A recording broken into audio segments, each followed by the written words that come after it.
Early on in BlackSite, we talked a lot about why we wanted to do this creature versus that creature, this enemy type versus that. You know, each one should serve a role in the game, or should have some bit of character or some flavor, or should evoke something. While the game's plot revolves around the reborn insurgency, we also put a lot of thought into the different xenotypes that appear in the game. We've got a bunch of different classes of Xenos.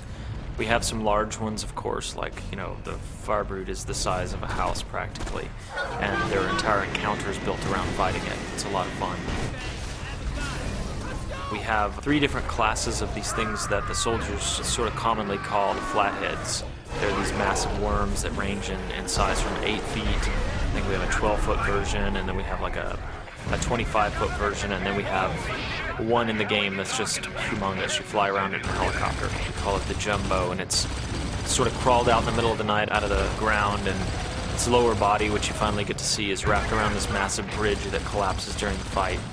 And then we've got this thing called the Drudge, which the soldiers kind of commonly call Octopus Dog. And our initial idea with the Drudge was that it's just going to be crawling all over the place, and we looked at, you know, urban myth in places like Iraq with the camel spiders and things like that, and we started sort of in that direction. But what we ended up with was 2 different classes of the Drudge, and they climb and jump and run through the world. In addition to the Flathead and the Drudge, we've got little creatures that run at you and pop like firecrackers. They try to explode on you. They're like crawling IEDs. Called the Scrabs.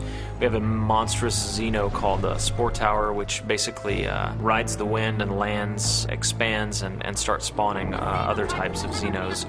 And there's a mini game around popping some armored hotspots on that creature. So we use all these creatures in combination, again, just to vary the gameplay. We're totally into the whole alternation of gameplay thing. We also fictionalize that there are human beings infected with some of the xenospores that are spreading across the United States in the game. And we call the infected people, we call them bug-ridden. And the fiction of the game is largely allegorical to fears about global warming and global pandemics and things like that. And the bug-ridden are kind of like our version of infected, rage-filled humanoids.